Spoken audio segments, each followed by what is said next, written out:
नमस्कार, आपका स्वागत है। मैं हूं आपके साथ सुप्रीत सचदेव। आइए शुरू करते हैं फटाफट खबरों का सिलसिला।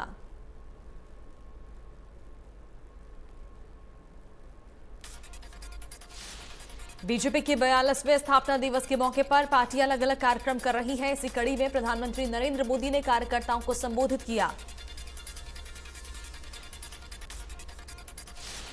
पीएम मोदी ने अपने संबोधन से पहले भारत माता की जय के नारे लगवाए। फिर वह बोले कि आज नवरात्र का 5वां दिन, स्कंद माता की पूजा होती है। माता कमल के आसन पर विराजमान रहती है। बीजेपी के स्थापना दिवस पर पीएम मोदी ने पार्टी कार्यकर्ताओं को बधाई दी और कहा, हर कार्यकर्ता के लिए ये कार्यकाल है।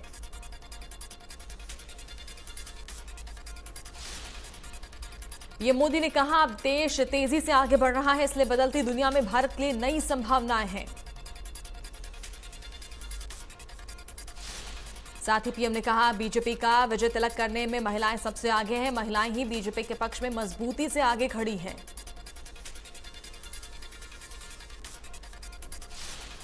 परिवारवादी पार्टियां एक दूसरे के भ्रष्टाचार को ढकती हैं और परिवारवादी पार्टियों ने ही युवाओं के साथ विश्वासघात किया है।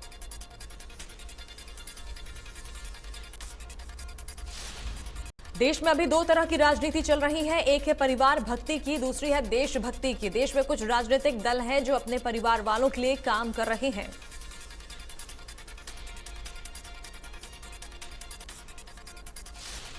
पीएम ने कहा, बीजेपी ने ही परिवारवाद के खिलाफ बोलना शुरू किया और इसे चुनावी मुद्दा बनाया। लोगों को समझ आ गया है कि परिवारवादी सरकारें लोकतंत्र के दुश्मन हैं और संविधान को कुछ नहीं समझती।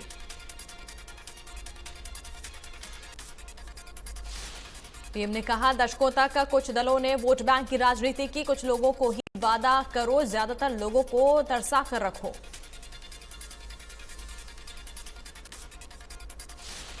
भेदभाव, भ्रष्टाचार सब वोट बैंक की राजनीति के साइड इफेक्ट है। बीजेपी ने इसे राजनीति का टक्कर दी है। देशवासियों को इसके नुकसान बताने में सफल रही है।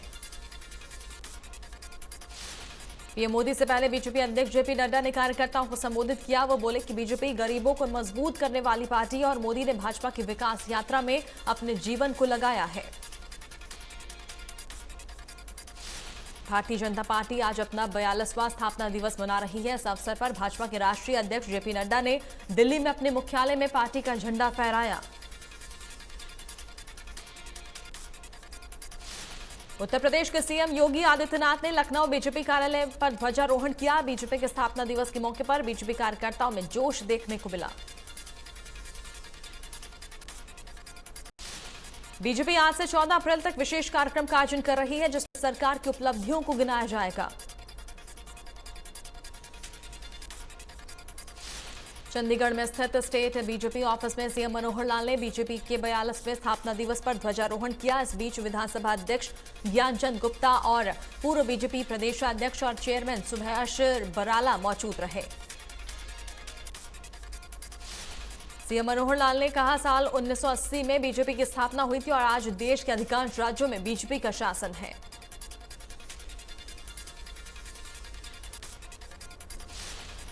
सीएम मनोहर लाल ने सभी कार्यकर्ताओं को बधाई दी और कहा, अंत्योदय को लेकर बीजेपी समूचे देश में शासन कर रही है।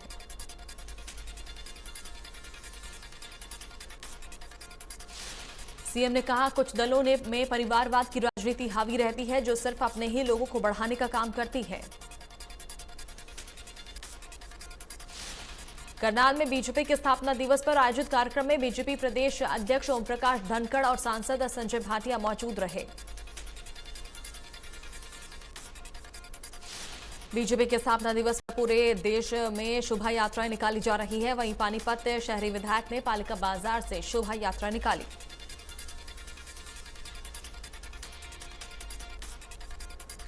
यमुनानगर में बीजेपी स्थापना दिवस मनाया गया। यहां हरियाणा के शिक्षा मंत्री कंवरपाल गुर्जर ने कार्यकर्ताओं के साथ पीएम के संबोधन को सुना।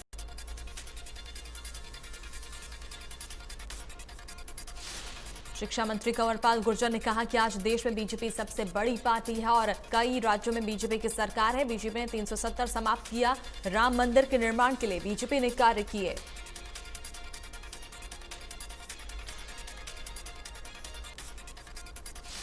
नारायणगढ़ में बीजेपी कार्यकर्ताओं ने बीजेपी नेत्री सुमन सैनी के नेतृत्व में पार्टी का 42वां स्थापना दिवस मनाया। कार्यकर्ताओं ने पार्टी कार्यालय पर पार्टी का झंडा लगाकर भारत माता की जय, वंदे मातरम के नारे लगाए।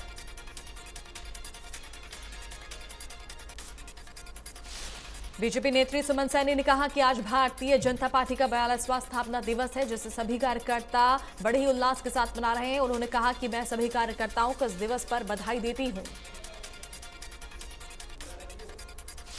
कुरुक्षेत्र के पेहोवा उपमंडल में बीजेपी के स्थापना दिवस पर सीएम पेहोवा अनाज मंडी पहुंचे। उनके साथ खेल राज्य मंत्री संदीप सिंह, विधायक सुभाष सुधा और सांसद नायब सिंह भी मौजूद रहे।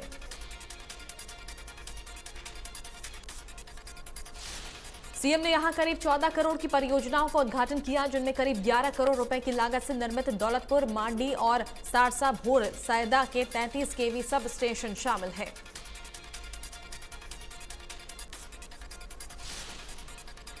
इसके साथ ही उन्होंने करीब 3 करोड़ की लागत से थानेसर राजकीय वरिष्ठ माध्यमिक विद्यालय के नए भवन का भी उद्घाटन किया।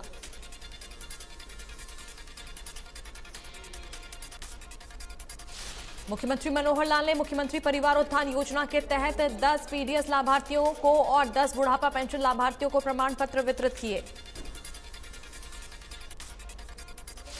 पूर्व उप प्रधानमंत्री ताऊ देवीलाल की पुण्यतिथि पर श्रद्धांजलि सभा में उप मुख्यमंत्री दुष्यंत चौटाला, जेजेपी नेता अजय चौटाला, इनेलो नेता अभय चौटाला ने श्रद्धा सुमन अर्पित किए।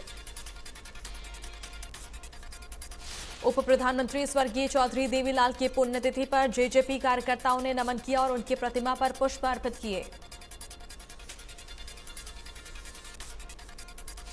बाढ़ड़ा की विधायक नैना चौटाला ने देश के पूर्व उप प्रधानमंत्री स्वर्गीय चौधरी देवीलाल की पुण्यतिथि पर श्रद्धांजलि दी।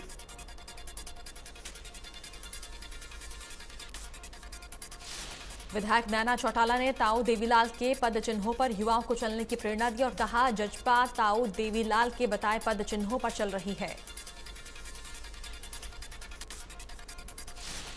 बल्लभगढ़ में आज राजा नाहर सिंह के 201वें जन्मदिन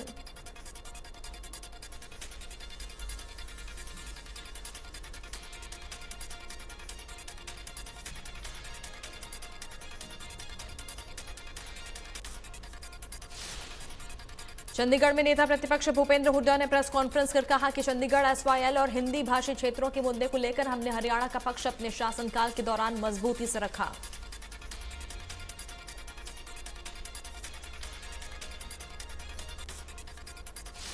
हमारी प्राथमिकता एसवाईएल को लेकर है, बाकी सभी मुद्दे इसके बाद आते हैं। हुड्डा ने कहा, चंडीगढ़ पर हिमाचल का भी हक है। मुख्यमंत्री मनोहर लाल प्रधानमंत्री से समय ले, उसके बाद हम सभी हरियाणा की बात रखेंगे।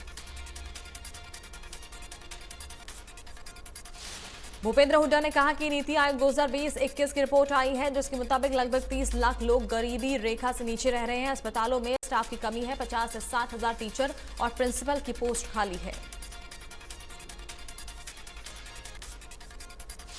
हरियाणा कांग्रेस की प्रदेश अध्यक्ष कुमारी सैलजा ने आम आदमी पार्टी पर निशाना साधा। कहा, आप पार्टी लोगों को बरगलाने का काम कर रही है।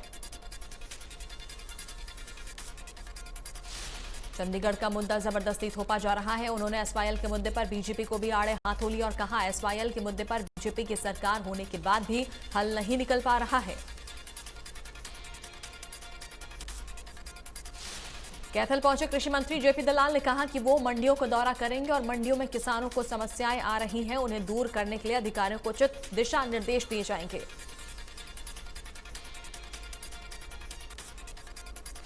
गेहूं की खरीद को लेकर शिक्षा मंत्री कंवरपाल गुर्जर ने कहा कि प्रदेश में गेहूं की खरीद जारी है और आगे भी खरीद बेहतर तरीके से होगी।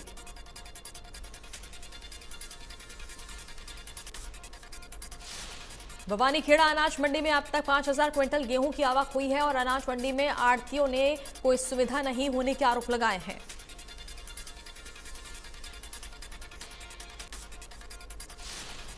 हरियाणा में गेहूं की खरीद 1 अप्रैल से शुरू हो चुकी है, लेकिन कई जिलों की मंडियों में खरीदी अभी तक शुरू नहीं हो पाई है। किसानों का कहना है कि अधिकारी नमी का हवाला देकर गेहूं की खरीदी नहीं करवा रहे हैं। गेहूं खरीद शुरू होने से पहले सरकार ने सभी मंडी सचिव को निर्देश जारी किया था कि मंडियों में व्यापक व्यवस्था होनी चाहिए, जिससे किसानों को परेशानी ना हो। लेकिन मंडियों में नमी के चलते गेहूं की फसल खुले आसमान के नीचे पड़ी है। किसानों ने बताया कि अधिकारियों का कहना है कि पर्याप्त तरीके से गेहूं की खरीद शुरू होने में अभी 10 दिन का और वक्त लग सकता है। गेहूं की खरीद को लेकर सरकार ने 15 मई तक का वक्त तय किया है। भिवानी में जिला युवा कांग्रेस ने बढ़ती महंगाई पर विरोध प्रदर्शन किया और कहा, बीजेपी सरकार ने महंगाई को जन्म दिया है।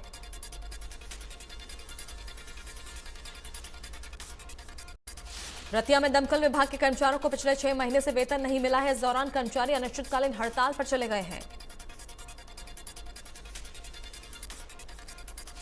नोके, पुन्हाना और बिछौर थाने के 3 दर्जन से अधिक गांव में फ्लैग मार्च किया।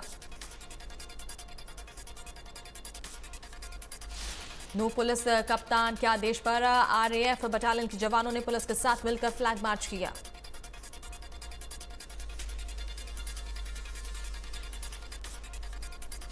रेवाड़ी के सेक्टर 4 में आवारा पशुओं के झुंड ने एक बच्चे पर जानलेवा हमला कर दिया। गनीमत रही कि बच्चा किसी तरह से अपनी जान बचाकर घर में छिप गया।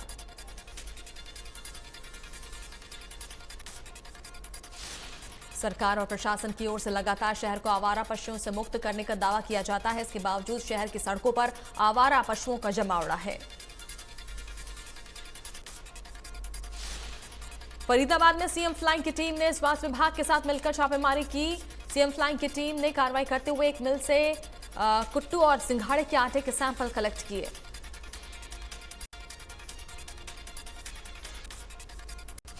वहीं स्वास्थ्य अधिकारी के मुताबिक अगर खाटे में कोई कमी पाई गई तो मिल संचालक के खिलाफ कार्रवाई की जाएगी।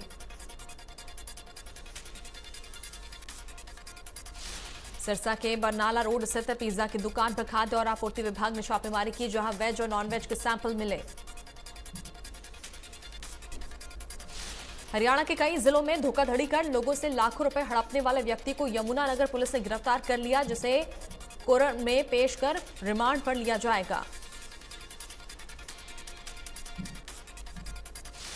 पंचकुला के हाई प्रोफाइल भवन विद्यालय स्कूल के प्रबंधन पर स्टूडेंट्स और उनके परिवार को मानसिक रूप से परेशान करने के आरोप लगे हैं।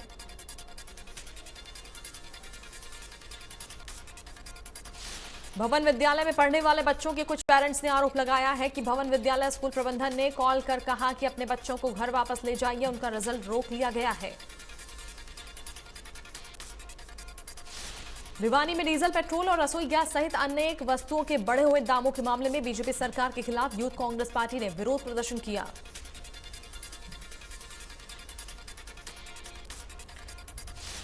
विरोध प्रदर्शन करते हुए यूथ कांग्रेस के नेताओं का कहना है कि बीजेपी सरकार ने लगातार महंगाई को जन्म दिया है। जब से सत्ता में आई है तब से जनता को लूटने में लगी हुई है। सिरसा के ऑटो मार्केट में 2 पक्षों में किसी बात को लेकर विवाद हो गया, जो कि देखते ही देखते इतना बढ़ गया कि दोनों पक्षों के लोगों ने एक दूसरे पर तेज धार हथियारों से हमला कर दिया।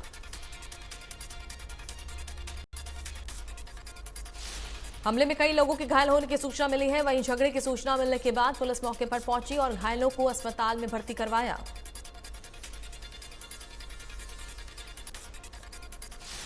दोनों पक्षों में किसी बात को लेकर कहासुनी हो गई थी, जिसके बाद लाठी डंडों से हमला करना शुरू कर दिया। यह वीडियो 3 अप्रैल का बताया जा रहा है।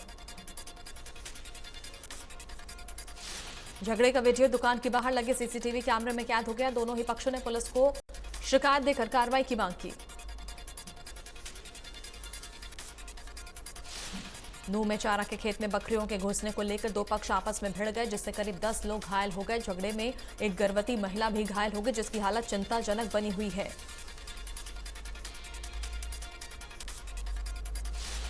आरोपी पड़ोसियों ने बकरियां अपने पास रख ली, जिसे लेकर उसके साथ मारपीट की। लाठी डंडे लेकर उसके घर पर हमला बोल दिया और सामान तोड़ दिया। उसे और उसके परिवार को जान से मारने की धमकी भी दी।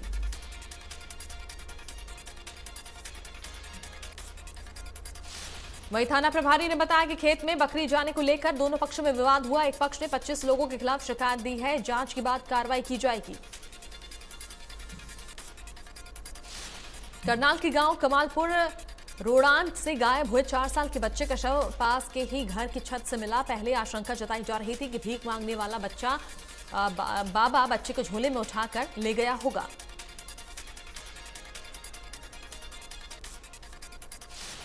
पुलिस ने बच्चे के बारे में सूचना देने वालों को 1 लाख का इनाम देने का ऐलान किया। वहीं गांव से गायब हुए बच्चे कई घंटे के बाद भी नहीं मिला तो ग्रामीणों ने नेशनल हाईवे पर जाम लगा दिया।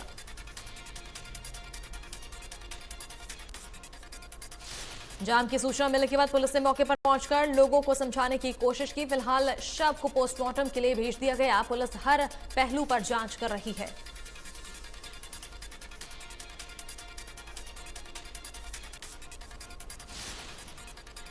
बल्लभगढ़ में राष्ट्रीय राजमार्ग पर आगरा कैनाल के ऊपर बनाए गए पुल से हजारों वाहन चालकों को जाम से राहत मिली। जल्द ही होने वाला है उद्घाटन।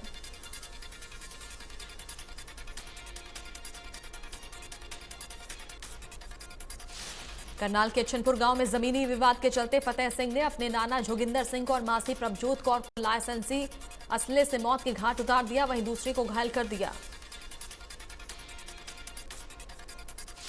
देर रात के मामले में सूचना पाते ही असंध थाना प्रभारी बलजीत अपनी टीम के साथ मौके पर पहुंचे और शवों को कब्जे में लेकर आगे की जांच शुरू कर दी है। सिरसा के सेक्टर 19 स्थित हाउसिंग बोर्ड के फ्लैट में रहने वाली एक महिला और उसके बेटे पर उसके ही रिश्तेदार ने तेजाब फेंक दिया।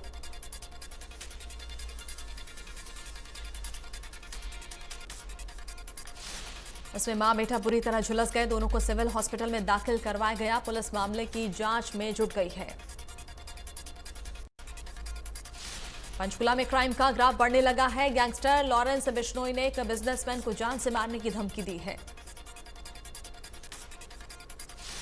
वहीं बरवाला में पंचकुला यमुनानगर हाईवे से गन पॉइंट पर गाड़ी को लूटने की वारदात सामने आई, जिसमें नकाबपोश लुटेरों ने गन पॉइंट पर एक कार को लूट लिया। होडल में तेज रफ्तार एक ट्रैक्टर चालक ने ट्रैक्टर को बिजली के खंभे में टक्कर मार दी, जिसकी वजह से बिजली के तार टूट गए, जमीन पर गिर गए और तारों में आग लग गई। स्थानीय लोगों ने तुरंत मामले की सूचना बिजली विभाग को दी, जिसके बाद बिजली विभाग के कर्मचारी मौके पर पहुंचे। बताया जा रहा है कि ट्रैक्टर चालक ने शराब पी रखी थी। अंबाला की मोटर मार्केट में शॉर्ट सर्किट की वजह से वर्कशॉप में खड़े एक ट्रक में आग लग गई। आग की सूचना पर दमकल विभाग की गाड़ियों ने पहुंचकर आग पर काबू पाया। फायर ब्रिगेड अफसर ने बताया कि वर्कशॉप में खड़े बाकी ट्रकों को उन्होंने मुस्तैदी के साथ साइड में करवाया ताकि उनको आग से बचाया जा सके। सोहरा के गांव वेरका में 1 एकड़ गेहूं की फसल जलकर राख हो गई। 2 फायर ब्रिगेड की गाड़ियों ने आग पर काबू पाया। आग के कारणों का खुलासा नहीं हो सका। जम्मू कश्मीर के अवंतीपोरा के त्राल में सुरक्षा बलों को बड़ी कामयाबी मिली। यहां एनकाउंटर में सुरक्षा बलों ने 2 आतंकियों को मार गिराया। जम्मू कश्मीर पुलिस ने जानकारी दी है कि इलाके में ऑपरेशन अभी भी जारी है। बताया जा रहा है कि इलाके में अभी भी आतंकी छिपे हो सकते हैं। रूस और यूक्रेन जंग का आज 42वां दिन है। कीव के बूचा में सामूहिक नरसंहार की तस्वीरें सामने आने के बाद रूसी सैनिकों पर युद्ध अपराध के आरोप लग रहे हैं। कीव के बूचा में 400 से ज्यादा लाशें मिली हैं और अब तक शव बरामद किए जा रहे हैं। इस पर प्रतिक्रिया देते हुए राष्ट्रपति जेलेंस्की ने रूसी सैनिकों को हत्यारा और बलात्कारी कहा। वहीं संयुक्त राष्ट्र सुरक्षा परिषद की न्यूयॉर्क में बैठक के दौरान संयुक्त राष्ट्र के महासचिव ने यूक्रेन युद्ध को सबसे बड़ी चुनौतियों में से एक बताया।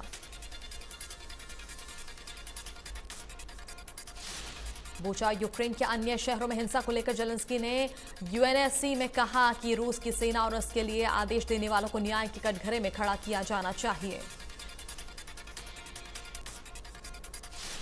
यूक्रेन के मारिउपोल में बनाए ह्यूमन कॉरिडोर से 3,846 लोगों को निकाला गया। यूक्रेन के उप प्रधानमंत्री का कहना है कि तुर्की की मदद से मारिउपोल खाली कराया जा सकता है।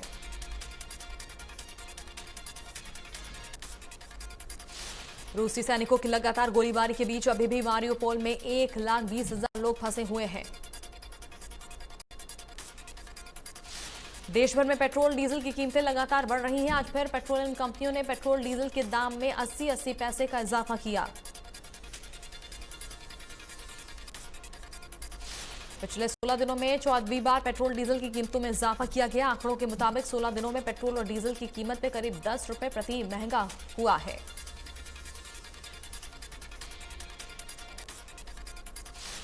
दिल्ली में पेट्रोल की कीमत 105 रुपए 41 पैसे तो डीजल 96 रुपए 67 पैसे प्रति लीटर हो गई है।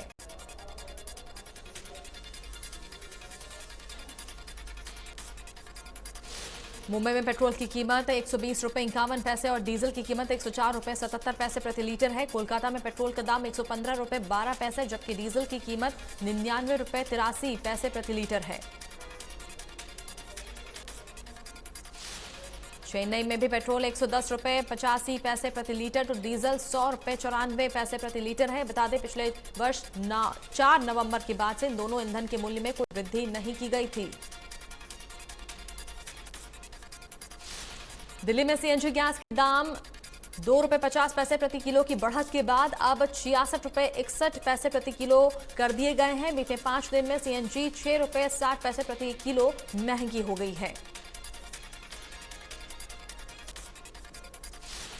भारत में पिछले 24 घंटों में कोरोना वायरस के 1086 नए केस सामने आए और 71 मरीजों की मौत हो गई।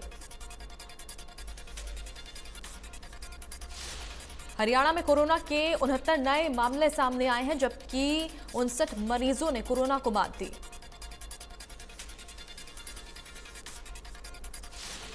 चैत्र नवरात्र का आज 5वां दिन है। आज स्कंद माता की पूजा अर्चना की जाती है। स्कंद माता भक्तों की मनोकामना पूर्ण करती है।